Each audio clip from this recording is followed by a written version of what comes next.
Well, hi there. Welcome to Takes from Obvious Bozos, episode 29. I sure hope we got that right this time.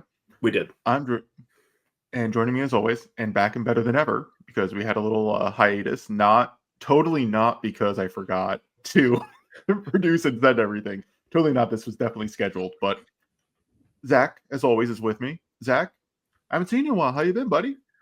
I've been great. Enjoying this beautiful Saturday weather, by podcasting indoors. But it's been a while. I'm happy to be back. We had a little mishap last weekend, but it's okay. Just the smidge. I won't make sure that doesn't happen again. Yeah. This is what happens when it's just literally like a 2-man operation. Hey, 3-man. You're just like, oh yeah, it's a 3-man, right? And you're just like, you shout to Paul. He's in the background getting all this stuff up there, and I'm just like, oh yeah, this stuff. But no, we're back. We got takes, we got games. We actually got some substance because the All-Star game was a joke. Again, except for the celebrity game, my favorite game. Celebrity game is my favorite All-Star game moment. We have some All-Star talk coming up, so I'll save. Okay, we'll save it because I need to talk because you probably hate it, but I love the celebrity game. It's the we'll save thing. It. We'll save it. But of course, our sponsor overlords, BetOnline. We have to make sure we plug them. BetOnline is the world's most trusted betting platform and your number one source for online betting in 2025. Whether you're a seasoned fan or a first-time bettor, BetOnline is your ultimate game day companion with the largest selection of odds on everything from the NBA and college basketball to the NHL and the UFC. BetOnline continues to be your number one sports betting source. From every three-pointer to hat trick, BetOnline has you covered with odds, stats, and more for every game, every play, and every win. BetOnline, the game starts here. And of course, don't forget, this is primarily a Patreon podcast. So if you go to patreon.com/Strickland, you can subscribe to all our different tiers. The $6 tier gets you the full episode of this, Friday episodes of Strickland, Quinlan with Schwinn and Prez. You get that. $9 tier, you get Stricken Roll, you get Strictly NFL, you get exclusive articles from Matthew Miranda. He's been pumping out some good content. Then we got other tiers as well. We would prefer you to do like the $100 tier, the $500 tier. I don't know if we actually have these tiers, but that's okay. If you just want to send us money through Patreon, like $1,000, go for it. We'll accept it. We're on all our different social media platforms. Instagram is the strict.land. Right? It's the .land, right? For Instagram. It is, yeah. It is, yeah. Okay, just making sure so you can follow us there. We're doing a bunch of stuff. I think Zach's working over there hard. Dude, on the Instagram. I'm losing sleep over the Instagram, man. It's crazy. So he's up there doing all that good work. Follow us there. Follow us on Bluesky. Do we have at the Strickland, or do we have to? We do. We actually have even better. So we have a custom domain on Blue Sky that is the strict.land, like our website. It's tied to our website. Dude, Nerd Alex, he went in. I don't know what strings he pulled with Blue Sky, but like everybody else has like the .bluesky.social domain. Yeah. Alex, like he went to the higher ups at Blue Sky and he got us the strict.land domain. It's pretty awesome. That's legit. Yeah. So that's where you should be following us, all that stuff. Not on Facebook. That would be really funny if we were keeping up like Facebook posts. That would be low key. Like we should have a Facebook. It's a conversation for another time, but I've recently learned how important Facebook can be to grow. Can we also do LinkedIn? We have a LinkedIn. I run it. We've never posted, but we have it there, so then our staff can put it on their resume as they work there. That's why amazing. It's a thing. No, it'd just be really fun if we just started putting like work content, like work related content. Like 5 key things to be like a great CEO. No, I should just start putting like Kevin McCullough Westchester highlights on our LinkedIn or something. That'd be fun. Oh yeah, that'd be great too. Yeah. Just like flood the LinkedIn thing with like sports highlights. What? Yeah. But no, that's all our stuff. Don't forget to follow us there. Again, if you go to strict.land/Patreon, you can see all that stuff and link up. And Zach, we got takes, and by takes, and by we, I mean you got the takes for us. Yeah, usually Doug is the one who sifts through the Discord and, just goes back in the archives and organizes the doc. And then to my surprise, we have it. But this week I volunteer.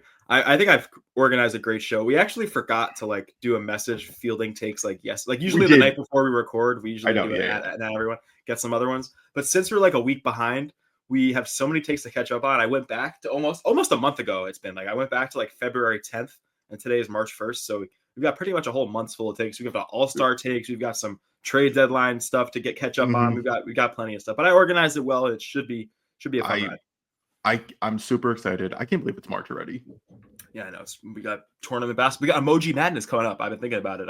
We gotta come up with some, dude. Some people listening, some people in this Discord might not even know because they're new to the community. So just keep an eye. They don't even know yet. Listen, because we're on the free preview, of course, right now. Listen, this is the time to get in on the Strickland Discord right now because Emoji Madness is by far the best thing we've ever done. Probably as an organization, a community.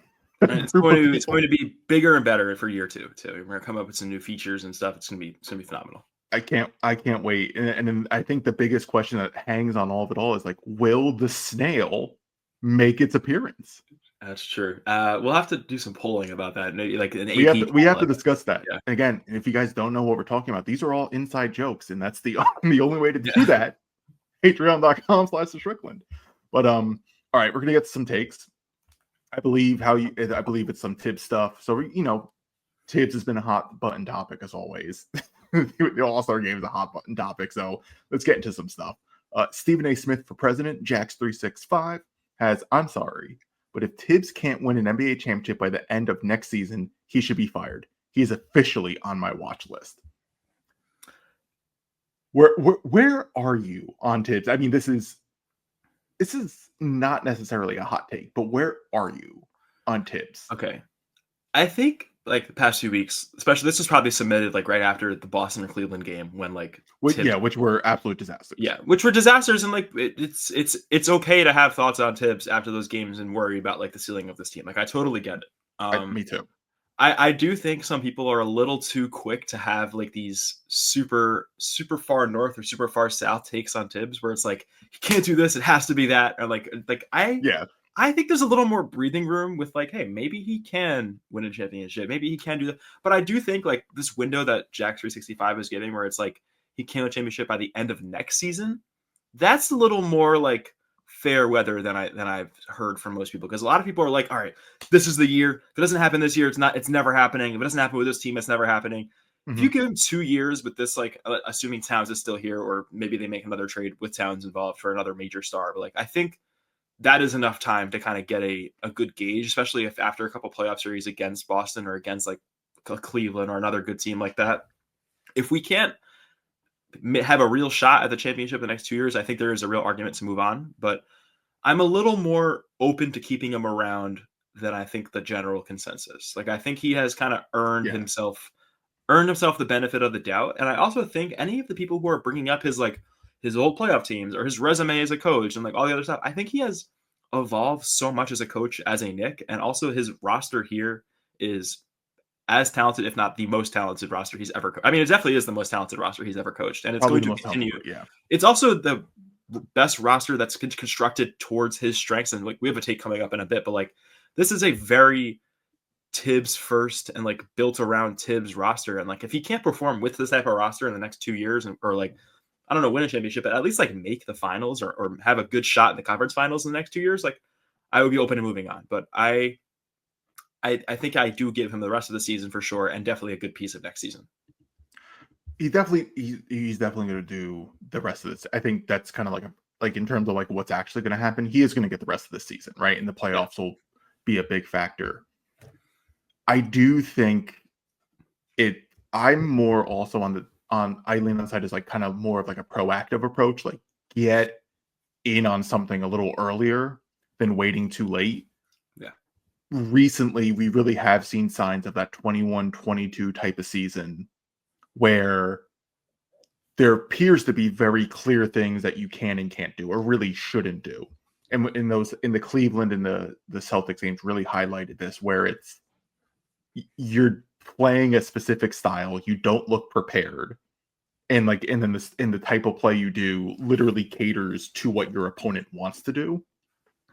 And like that's the type of stuff that especially like someone like me or anyone else criticizing him is like, well, that's ceiling capping, right? Like you need to understand that the Celtics want to shoot threes, so don't give them the threes that they want, which easier said than done, but like the Knicks were doing that. Same thing with the Cavaliers, where it's like you need to like really focus on like pick and roll defense, and they're not They did. there. Yeah. Like they weren't there with it. So like I get it. The playoffs will be the big thing. If they get upset in the first round, I think they need like a new voice. I do think we're entering This season, you're saying. So like if they have like a disaster first round loss this season, you would move on right away after this season. Because like you said, this is the most talented team he's ever coached. Yeah. Right? Like I do think he needs to kind of accept very specific things with like the roster and how they play. Now that we have Mitch back, it does kind of help some things, because in the Memphis game, Mitch barely played, right? And he was super rusty. But in those minutes, like right? But you saw what a little taste of what legitimate rim protection actually looks like on this team. We saw it with Huck Porty, but we kind of know like he's a rookie. Like it's going to be inconsistent. We know what Mitch does, and Mitch is he's the ultimate when healthy type of guy. And that's what we're ultimately kind of hoping for. Memphis did not want to, like, especially in the first half, Memphis had no desire to shoot at the rim. No. Like, Brandon Clark got free a couple times, which, again, understandable. Mitch is not there yet, but there was still legitimate respect that Mitch has around the league that Towns has no one respects Towns at the rim. And I think that is inherently a problem that Tibbs kind of needs to, like, be like, all right, I need to change this, and not just like Towns go be an intimidator, right? Like something has to give. So that's kind of where I am with Tibbs. Like I think a first round exit, he would need to go. And then we got to see how the second round kind of plays out. If they make it to the Western Conference, not the Western, if they make it to the Eastern Conference Finals and they get smoked, maybe something needs to change. I don't know, but I do think we're kind of reaching the end of the Tibbs era. Because like I do think this team is really talented and they should be better. I also do think this front office is not as married to Tibbs as many will think. Like I do think if some sort of catastrophic loss happens, whether it's in this conference finals to Boston in 4 or it's in the first round to Detroit in 6, like I do think they will hold him accountable and they will move on. Like I don't think they are just like turning a blind eye to anything with that of Tibbs's faults or whatever like that. So yeah, we do really need to see how this plays out with Mitchell Robinson. Right, just it's specifically for the archetype of defensive big man, just like someone who can just be big and intimidating. So we'll see. Strickland Baseball Enjoyer has, unfortunately, I don't think a loss to Boston gets rid of Tibbs. They need to ultimately be humiliated by a non-Cleveland Boston squad. That's, I think, on the this season caveat. Like, it has to be, if it's this season, then yeah, I do think, like, if they lose to Detroit in the first round, which we actually, like, spoiler, we have a take coming up about, like, a Detroit Knicks series, but, like, if they were to lose to Detroit in the first round, I do think that is a fireable offense. Like, that team is a team that you cannot lose to. So, yeah, I would agree with that. We would have to see how the Cleveland and Boston series actually go, right? Because it's more than likely the Knicks are going to face Boston in the second round. Yeah. So, we kind of have to see, because, like, right now it looks like the Knicks have no shot. And like to me, that would be a problem. So if the Knicks play exactly how they play in the regular season against Boston in the playoffs, I do think that could potentially be a Tibbs firing type of thing. Because it's like, oh wait, you didn't do anything in the playoffs to adjust. Like that to me would be a problem. To Hester has, the Knicks should keep Tibbs and retool the roster around his biases.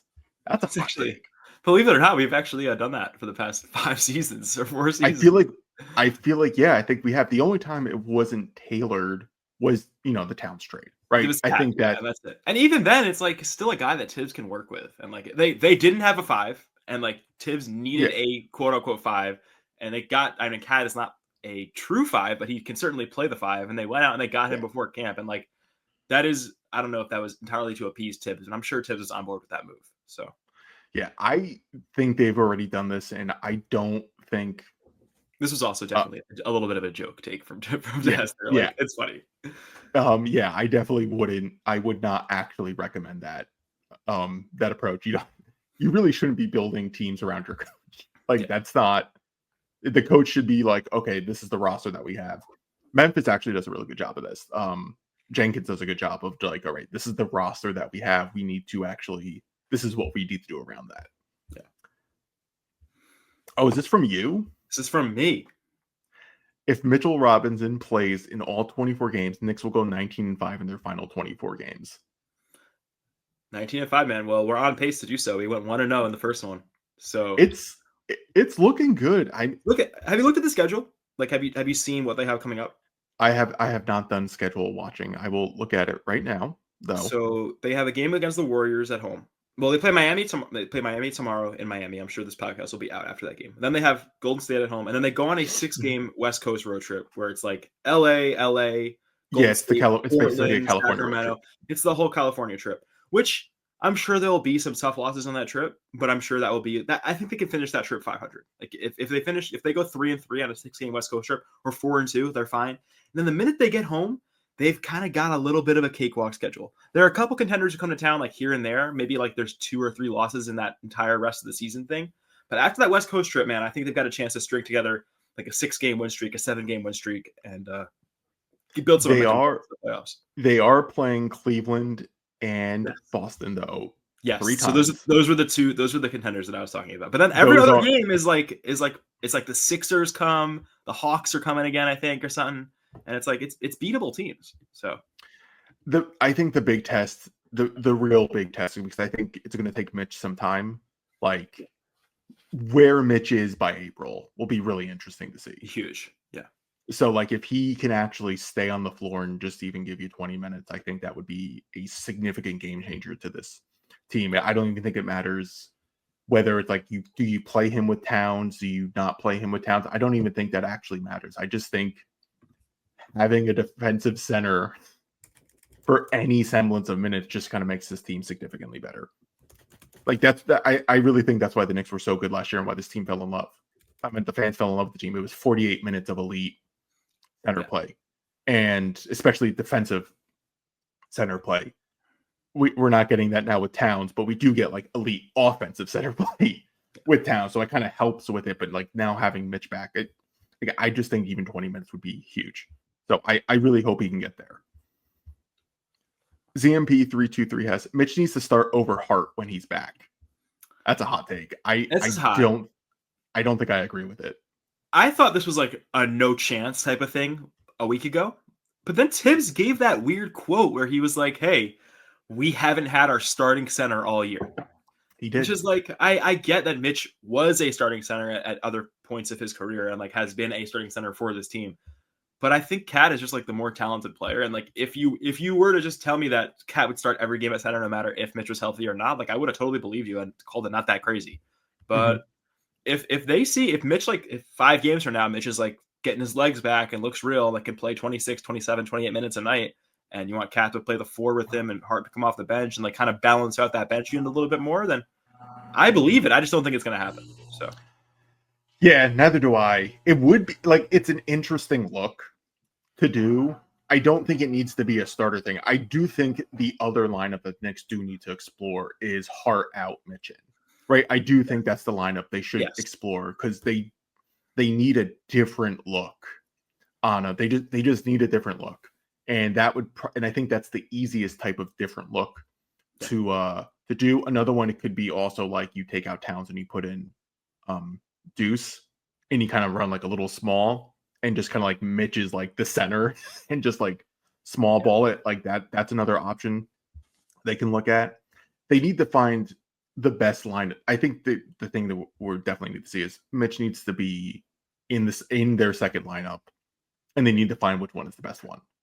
Yeah, and I think it's easy for us to be like, well, Hart makes the most sense because then Hart can then play with the bench and kind of do his creation stuff as well. So it'll be interesting. I think I don't think Mitch is going to start. I don't think he's going to start, at least in the regular season. It's possible they go to a Cleveland series and they see the Jared Allen Mobley front court and just start Mitch in that series. But I don't think it's going to happen until then. Our beloved Jerry Garcia we got to convince Mitch to be a socialite. Dude, I love somebody brought this up like weeks ago or maybe even months ago, but like it's so funny how we just conveniently forget all of Mitch's like insane political takes on Instagram whenever he's playing. It's But I insane. know the minute we move on from him, whether it's after this year, after next year, like whenever it happens, like I'm sure that will be brought up. People will be like, "Fuck this guy! Like we never liked him. It's fine. Like he's gone." It's Like gonna happen. Uh yeah, it's rough. It really is rough seeing because like yeah, even if you want to give him the benefit of the doubt and we're like, well, he's trolling, and it's like we're not at a point now where this type of trolling isn't funny. yeah. Right? Like it's not an amusing troll anymore. So like if that's what he's doing, like please stop. What would Mitch's Christmas list look like if he was a socialist?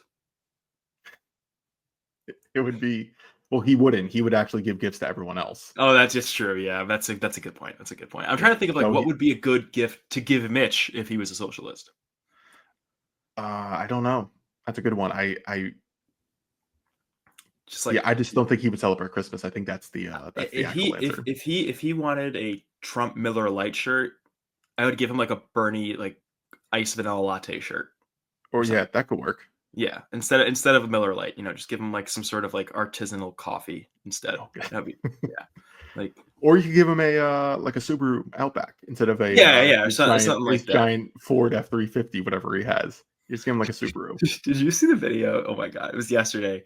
He was a video of him like outside of the Knicks plane window, and he was zooming in on like the Knicks player parking lot. And he was like, "Guess which one is mine?" And you see this like fucking monster truck among all these Yeah, other like regular cars. It's so yeah. funny. Mitch It's is so Mitch is funny. wild. He's one of He's a an kind. absolute one. Yeah, That's a way to explain him. One of kind is right. yeah, And where are we? So we're gonna finish off here with the young Pavardi take, since this is our kind of our Mitch lineup here. So that's yeah. what we'll do. Young Pavardi has Mitch plus the Washington pick in another second, and will net a legitimate rotation piece this offseason that gets us closer to top contenders. I think so. Yeah, I do too. I think Mitch's salary. Um, so as I think as we're going to appreciate Mitch coming back specifically for this season, and he's going to be really helpful. I do think, like, if we're talking about this long term, he's going to have only one more year left on his contract. I don't see the point in re-signing him, just given like his injury history. And the fact that we have Huck Porty knocking on the door, man. Come on. Yeah, so like and he will be on a much better contract to kind of Yeah. suit whatever, flirting with this second apron stuff is going to be. So like if Mitch does look good to close out the year, I think that would be a really huge help for the Knicks moving forward. Because like, oh, this is a legitimate like starting center, or not even just starting center, just like this is someone who can be in your center rotation for any great team. This is just an asset that we can move, and it's no longer just like a salary filler or whatever. Like this is a real piece that we can get value for. So yeah, because before like he wasn't a piece, right? Like if he was a piece, Dante DiVincenzo's still here in the cat deal, right? Like it's things like that. Otherwise, like he wouldn't be on this roster right now. He would have been traded for someone else already to kind of bring in to the into the team. So like he would have been traded already. So that would be, honestly, it would be huge for this team, but they need to make sure it's like someone actually under contract though. I don't know who those guys are going to be, but I think I don't have a I name, think they could get some. I have a name of who I don't want it to be, and this name has been thrown around our Discord more than once, and I am just so out on this idea entirely. Lonzo Ball, bro, I'm so good. I'm so like I do not want Lonzo Ball. I am so like done. Okay, listen, like kudos to him, like credit to him, like for an awesome comeback. Like I did not think he was going to come back to the league. Like it's very, very cool for him that he did that. But I just think this guy's such an asshole of a player, and like would not fit in with what we're doing at all as a team. And like I think he's made major dips defensively and is no longer the guy he used to be. And like there are some Bulls games where he's like 1 of 13. And, like this guy just like cannot shoot like he used to. And I just don't think we need another one of these like weird connective guards who just kind of like shoots a ton and doesn't actually play real defense. Like Campaign is I'd rather have Campaign. Like I'd rather have Campaign on the minimum than Lonzo Ball. Is that a crazy hot take? Those guys. No, you want both those guys. But I just think I'd rather have like another real wing than a Lonzo Ball or a guard like that. I know Lonzo is like a bigger guard and can kind of like play the wing a little bit, but I want a real wing, not Lonzo Ball. And I just like this guy can't stay on the court, man. I know he's like been a little healthier this year, but like I'm not betting on Lonzo Ball to like be a real piece for a long-term season or something like that. So no, I'm good on Lonzo, bro. Sorry. I think it could work with Lonzo. But again, it's the type of gamble that you're doing is you're ultimately saying like this is like his rehab year. Yeah. And then next year will be like the actual year. A real year. Yeah. Will be a real year. Because like before his injury, like he's exactly the type of guy you wanted. He's like the exact type of player you need on this team. So if you want to say like the injury could have very much zapped everything. He was not good when the Knicks faced the Bulls, right? Like I was very happy when he was taking his terrible shots and everything like that. But I do think he's the type of archetype that they need. But we'll see. Okay, that is the free preview. We're done. Again, patreon.com/the Strickland, $6 tier if you want to hear the rest of the show. Otherwise, for our patrons, we'll see you on the other side.